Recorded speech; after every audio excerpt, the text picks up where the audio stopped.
Hi everyone, this is Dragon GGY. The verge of a new era, the beginning of a trend of mechanical and statistical new standards. This is the start. This is the operator Hindsight for Mon3tr. Let's get started. Mon3tr is the first 6-star chain medic in the medic class. Trait of the Archetype restores HP of allies. Healing can bounce between 3 allies and the amount of healing is reduced by 25% per bounce. They have the same attack range as these Obadiahs, which I think is a great design to allow them to transfer healing to different directions. They are a new multi-target medic archetype, being able to heal 3 targets in one attack. So let's break down how the healing jump works. Healing can jump to any target in 8 surrounding tiles, each healing for 75% of the previous instance. So for the first heal, it's 100%, the second 75%, and the last target for 56.25%. Jump target priority is simple but very important. Prioritizing targets with the lowest HP, then deployment order. Please keep this in mind. Healing jumps can select a full HP target as a springboard, but Chain Medic themselves don't actually select a full HP target as the healing target to start with. And this is one of the key reasons for people being pessimistic about the archetype before. Amity, as expected, are not selected as healing target nor jump target. Healing does not jump off a target twice in one attack sequence unless specified otherwise. The biggest appeal of this archetype is the ability to heal targets beyond their range, but like we said, the biggest problem here is that if everyone in range is safe and sound, healing cannot be initiated and thus cannot jump out. There is a small Easter egg about Mon3tr specifically that I don't know where else to put. So Mon3tr as an operator is coded to be prioritized by Celtis healing alongside Celtis herself and the other Mon3tr as a summon when Celtis is not equipping a module. A great touch of detail, and please go read the chapter 15 story. Mon3tr Talon 1 can summon a reconstruct within attack range that can only be healed by Mon3tr. Friendly units around the reconstruct gain 15% attack, 20% at potential 3. When the reconstruct is healed by itself or Mon3tr, the heal can perform an additional jump without healing reduction.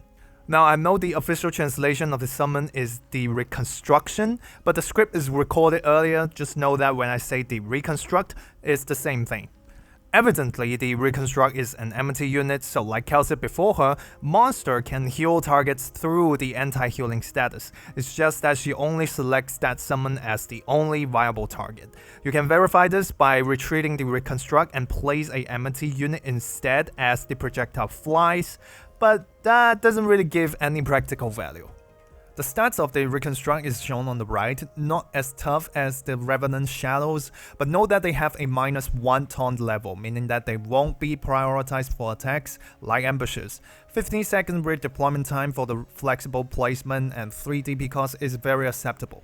The effect of attack increase can be visualized by a green aura and upward traveling lines around a buff target.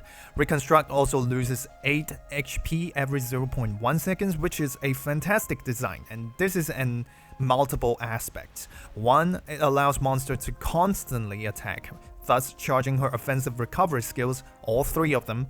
Just imagine if Executor Alter had a stainless turret in front of him all the time. It really turns offensive recovery from a situation-dependent design into a superior trait, being able to gain faster cycles from attack speed buffs, enjoy a variety of relics while unaffected by a lot of SP-related debuffs. 2. As we said, Chain Medics won't initiate the heal if all targets in range are full HP, thus limiting their healing jump potential. This talent straight up gives her a springboard. It allows her to constantly proc healing jumps and more importantly to apply the effect of Talent 2, which comes hand in hand. Do note that losing 8 HP per 0.1 second is not a lot, so all the passive healings, including relics like the Actor's Perfume, Operator's Traits, Skills, Talents, may stop the reconstruct from losing HP, which will make Mon3tr very uncomfortable as the summon is basically the core of the gameplay. So please keep this in mind if you play Mon3tr alongside Megacore casters with Scotty Alter. Keep the reconstruct out of Scotty's range. Same goes for Shu's Salt Tiles. It also facilitates an extra jump to reliably heal targets off range without any reduction penalty, and the attack buff is multi-target requiring little to zero effort. 10 out of 10 talent in my opinion. But as if that's not enough already, we have talent 2. When healing is performed by Mon3tr or the Reconstruct, Mon3tr and the heal target can gain 20 attack speed for 10 seconds, 22 at potential 6. The effect doesn't stack. This is a talent 2 that unlocks at Elite 1, which is relatively rare, most likely because it has interaction with skill 2. New triggers of this talent refresh the buff duration. The effect also exists independently from Mon3tr so that it continues to last after Mon3tr leaves the field. Another decent surprise. The effect of this talent is visualized by a ring of green crystals orbiting the target. It's easier to distinguish than talent 1, and it helps you to keep track of whether you have placed everyone in the right order to get the attack speed buff. This talent is massive. We have a lot of attack speed related talents, but none of them even come close to this one in terms of ease of use and the actual number. It's multi-target, at least 3 or more if everyone's losing HP and healing goes everywhere. It theoretically has 100% coverage and is the key of Mon3tr's support appeal. Increasing attack speed for herself also allows her to shorten the downtimes for all her offensive recovery skills. Her base attack interval is 2.83 seconds, with 22 attack speed, that's 2.33 seconds, 0.5 seconds faster per attack. Think about that. Some of you might wonder if the 2 more attack speed with potential 6 is big or not. Well, it will be 2.37 seconds instead without potential 6, so ever so slightly longer. For other examples, with potential 6, she attacks 22 times in skill 3, 21 times otherwise. And for skill 2, she does give some operators, depending on their original attack interval, 1 or 2 more attacks with potential 6. So yes, it is a potential that makes great impact. Does it matter to you? I don't think so in most contexts. To wrap up, this talent set is definitely top-notch in terms of impact, no doubt among the best support talents in this game. The talent set alone may provide more offensive buff to damage dealers than Scotty Alter skill 2, depending on the receiver's kit design. Here are 2 examples for you to get a rough idea. Before we move on, I have to say that learning the jump pattern is quite important for using this character, because with skill 2, it is common for Mon3tr to heal when everyone is full HP, so your deployment order matters a lot. The key principle here is that you should always have your buff candidate within the 8 surrounding tiles of the previously deployed operator or the reconstruct. If you need to buff multiple of them, make sure that each of them is within the 8 tiles of the one operator deployed before them. Kinda a retrospective approach. Of course, things change on the fly, so here's some typical situations that I can serve you as tips. 1. Try not to deploy Mon3tr last, which many of you may do unconsciously. If you do and place Reconstruct near herself, the healing will jump back to her instead of going out. To fix this, just deploy another operator to redirect. Generally, just deploy operators that don't need the buff as much first. Mon3tr doesn't have a module yet, so it's skill recommendation time. My take is skill 2 or skill 3 over skill 1. Whether 2 or 3 first depends on your content preference. Outside of limited time hardcore content, I'd say skill 2 is more applicable for daily gameplay, while skill 3 may be more geared for integrated strategy, especially in IS5. Skill 2 is a multi-target high attack speed buff skill with great coverage, massive HPS, a cutting-edge support-oriented skill no cap. Skill 3 is a 3-target true damage in a 3x3 range, enjoys the benefit of move mechanics like RP and the skill 3, and is a damage plus heal plus buff plus tank 4-in-1 multi-utility skill. Both of these skills are just undeniably good and would definitely recommend mastery for both of them. Skill 1 is an AFK healing skill with long reach, but it's just less competitive due to the existence of Skill 2, which is also a great option for daily if you don't mind the button click. Skill 1, the next healing, heals 200% of attack and its number of bounces plus 1. This is a 0/2 offensive recovery auto skill. Stats as shown in the table from maximum heal reduction to no reduction. They also assume Mon3tr takes both the attack and attack speed buffs from her talents. Possible healing target with this skill is now 4. If you combine that with the Reconstruct, Mon3tr can heal targets up to 5 diagonal tiles away. Nothing much beyond this. If you just want a carefree AFK healing that goes multiple directions while providing some decent buffs, this may be for you, but if you heal targets further away, they don't get the attack buff. Here's a little comparison with AR Alter Skill 1. I also marked their respective key selling points. In my opinion, the key decider for Mon3tr is her ability to buff allies. For AR is her big range and the ability to heal E damage. The 60-second warm-up isn't that bad for a medic, so I don't think there's an absolute answer as to who's better, but for easier content, having some offensive buffs is definitely appealing. Skill 2 prioritizes healing the Reconstruct for skill duration. Every time the Reconstruct receives healing from Mon3tr, launches another bouncing heal. Increases the effect of Talent 2 to 2.8 times. This is in 13/15 30-second offensive recovery skill. Stats are as followed, basically a double heal with 700 HPH, HPS from 445 to 792. If you're potential 6, then this skill will give you 61.6 attack speed for everyone affected by Talent 2, and 56 otherwise, which is crazy anyways. So let's start with the mechanics. During skill, Mon3tr can select Reconstruct as a healing target even when it's at full HP. This is to make sure that the quick second heal always works, which launches 0.6 seconds after each standard heal, and it always goes to the Reconstruct. Like explained in Talent 2, the attack speed buff is an independent effect that lasts for 10 seconds. The effects in skill and off skill also exist independently, and only the highest effect is applied. Therefore, the increased Talent 2 effect actually continues to exist for 10 more seconds after skill, so that's 40 seconds total of attack speed buff. Do keep an eye out in practice though, since Mon3tr will prioritize healing the Reconstruct above any HP conditions. If Mon3tr herself is taking damage and the Reconstruct is further away with no possible heal jump back to herself, Mon3tr can die from not healing herself, which is kinda hilarious, but I can see this happening if you do not pay attention. I don't think next gen attack speed buff says enough about this skill. It is multi-target, high attack speed buff. I hate to say it blatantly, but this is definitely a power creep over X skill 3, which only provides one target attack speed buff that will kill half of the operators on use.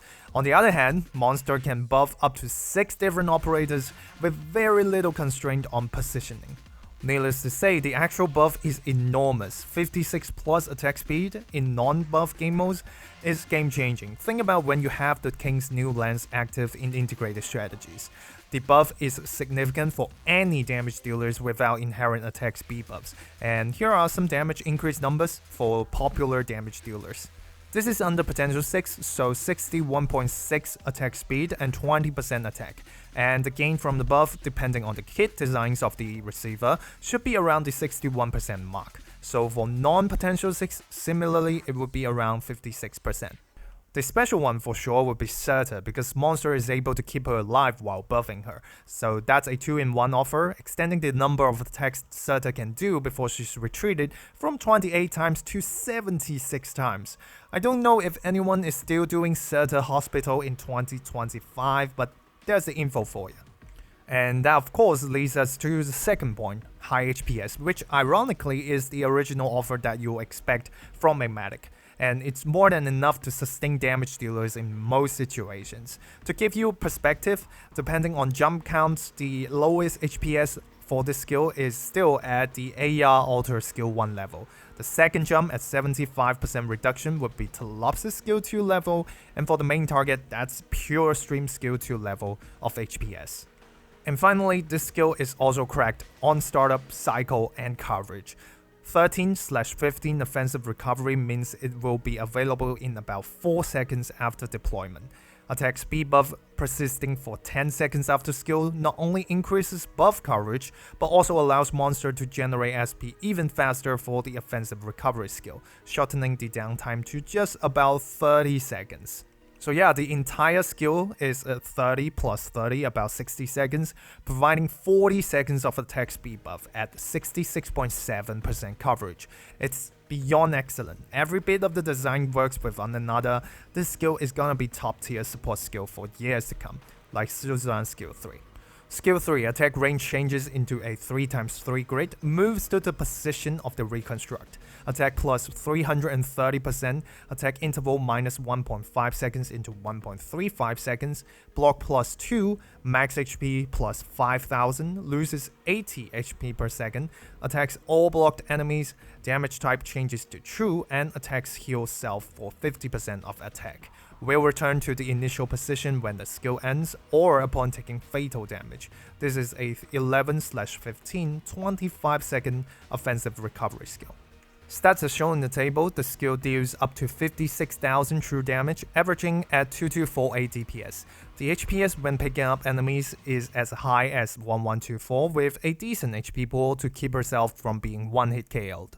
Let's start off with the mechanics. When picking this skill, Mon3tr will not have the on-deploy 1 second protection. Similar to Texas Alter with skill 2 and 3, just keep an eye out when deploying, wouldn't matter to most people. For interaction with Reconstruct, she cannot start the skill if Reconstruct is not deployed. When using the skill, automatically retreats the summon and moves to its position, which starts the summon's redeployment timer. It also means that during the last 10 seconds of the skill, you can redeploy Reconstruct in Mon3tr's new attack range to provide the attack bonus and heal jump as usual. When the skill ends, if Reconstruct is still in her original range, it will stay at that location.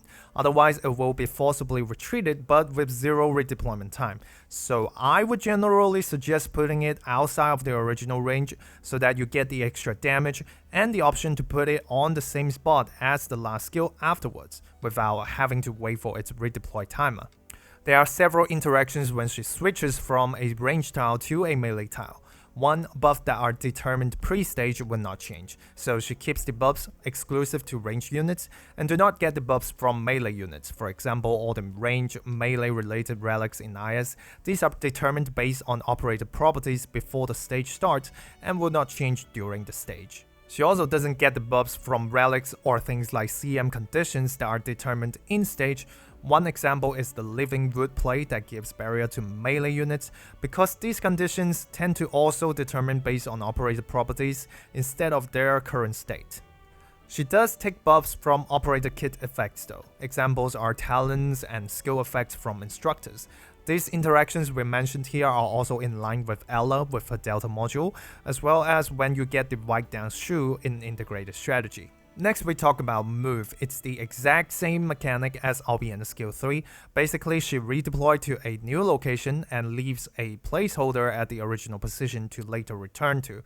Most of the interactions are the same. The key behavior is resetting all buffs and debuffs, and will become the latest deployed unit, benefiting from all the effects or buffs related to deploying.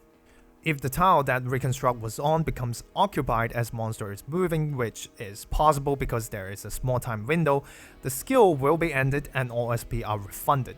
She gains Undying after moving to the melee tile so that she doesn't die, but instead immediately return to the range tile when taking fatal damage. She also gets 1 second of Undying when returning to avoid being instantly killed off.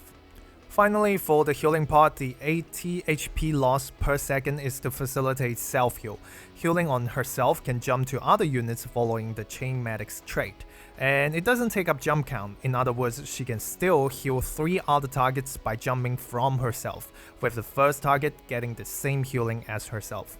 This skill is a really handy true damage skill when you need it. It's got good range and actual 3x3 grid for either direct blocking or attacking sideways, multi-target 3 by default in skill and can attack all 3 at the same time. She has 7.2k HP in skill combined with the high HPS. Basically, if she's not one-shotted, she can heal herself back up. Great damage and healing hybrid like Read Alter, but also provides more universally applicable buffs, packing more tactical value. Startup and cycle is again great. With her own attack speed buff, the downtime is about 35 seconds. The 15 SP requirement also makes it relatively easy to achieve infinite skill in IS with those initial SP relics, similar to the infinite anchor throw of Obadiah. this is generally the best true damage option right now. And I know we just had Finna Victoria skill 3 not long ago, so here's a little analysis. It's undeniable that Mon3tr has better range, faster cycle, and overall easier to use. But the key advantage of Mon3tr really is her being a medic. Her talent coverage also gives her massive impact in downtime. But for Winner, her total damage being higher at 84,000 and full target count is still some major advantages. True damage doesn't go through damage reduction, so it's the total number that matters the most. In fact, these two together form some good synergy, with Mon3tr providing reliable block, sustain, and buffs for Winner, while Winner provides physical damage reduction for Mon3tr to tank better. In summary, Mon3tr is a next-gen support character packing true damage, attack and attack speed buff, high HPS all in one. So much so that you may starting to forget that she's a medic to start with. Her talent addresses a key issue for chain medics and integrates buff with great coverage. She comes with a full offensive recovery skill set, but is delicately combined with the reconstruct design, allowing her to harness even more benefit from attack speed, turning them into faster skill cycles. Her HPS is decent with all the skills. Her skill 2 is the best attack speed buff in-game that has high coverage and can apply to multi-target. Skill 3 is a true damage, heal, tank, and buff 4-in-1 offer that excels in a variety of content. It's been some time since we last introduced an operator with a lot of accolades. Mon3tr is a new AFK medic option, again for her ability to provide offensive boost with just her talents, or if you don't really need an AFK, integrating her skill 2 into the Mech Accord team is also a great addition to the daily brainlessness. For integrated strategies, she's a new character that can really be defined as meta in IS5. The high damage reduction environment, wide spectrum of matching relics really boosted her performance. She's the only operator, besides Viscedel, who's banned for the full tournament, to have been banned for all 4 playoff days in the biggest CN community IS tournament, 3rd G Cup Season 7. Her ability to move from range tile to a melee tile also enables the unique jump ship play in ending full fight, where she'll be able to register by the ship to carry her to phase 3 of the boss fight, while remaining in the first part of the map to help with the phase 2. She's also in the 4 ops record for buffless Vector Breakthrough Season 1 final stage, and the latest CCB for 8 ops max risk roster. Daily rating for her at 7. Main options are the AFK skill 1 or skill 2 that can be used to support other damage core, most notably again the Mech Accord dual build. Add in Scotty Auto skill 2, use skill 3 depending on the situations like how you would select toppings. They absolutely wrecked in 99% of stages, and the only hard part is learning how to connect Mon3tr's chain heal to the right targets. The attack and attack speed buff provided by the talent set is already at Scotty Auto Skill 2's level with minimum effort involved. Skill 2 is great for both heal and buffs, and Skill 3 is too much firepower in daily most of the time, but great as a reserve for bosses or defensive mechanics. For advanced, the rating is 9, or I say leaning towards 9.5. Both Skill 2 and Skill 3 has great potential in hardcore game modes, one providing attack speed that could be able to undo a lot of offensive debuffs, while the other provides the 4-in-1 package that's generally the option in buff game modes. Mon3tr is a godsend in IS5, with or without the Lamp of Wishes. This is because of her base ability to deal with damage reduction mechanics. She benefits massively from all sorts of relics, is a monster with attack speed, no pun intended. Unique functions like the jump ship gimmick also justifies her pick priority. The Archetype IS specialized module is one of the key components for making her even better in IS5, and I would definitely recommend trying this build when the module releases next month. Unfortunately though, Mon3tr is not as close as a key pick in IS6. The damage reduction mechanics in IS6 are much less prevalent, attack speed is not as consistent, and some of the boss mechanics kind of work against her.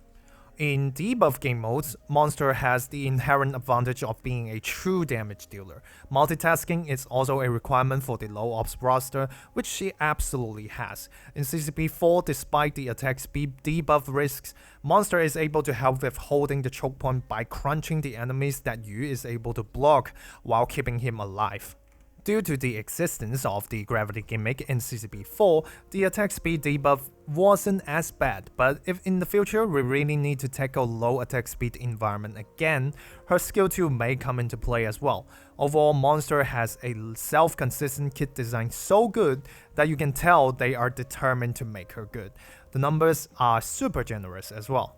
For pool analysis, I'm gonna say straight up that I highly recommend pulling for this operator, because support characters tend to be more meta-proof than damage dealers, and Mon3tr, in my opinion, is a Suzerain level support character that is here to stay, while packing much more daily relevance in her kit design. Enough said about gameplay, multiple offers in one, with really no major downsides. For schedule and meta, daily, IS, CC, there's always somewhere you can look to integrate her. Her being released in a main story update also means that her banner will not get an individual rerun. On the flip side, we are very close to the limited operator time point, so make your decisions wisely, and like I said, she is indeed less dominant in IS6, at least in the pre-expansion meta. That's gonna be it for this episode. Thank you all for watching. I've made some more aggressive changes to the rating because looking back, you really start to appreciate what the newer lineups are able to achieve, and for me as a gameplay analyst, I embrace that. With that, I think it's also a great opportunity to look back at some of the previous ratings. The purpose of this section is to analyze the meta impact on some of these past operators so that we better understand how the game evolves, what aspect of operator metrics have been redefined, what specific functions and offers are being saturated or getting new iterations. Again, older ratings for most operators can see changes here and there. The ones listed here are some of the more representative examples. And as always, my ratings is just a supplementary medium to help with the analysis of operators, not to rank them in strength, and is a subjective opinion, so do bring your grain of salt. Before we go, the recent change in the algorithm does affect the views of my videos quite a bit, and it hurts to see tens of hours of effort getting very little views. So please be sure to leave a like and subscribe if you can, that will help me out a lot. See you in the next video then. Bye bye.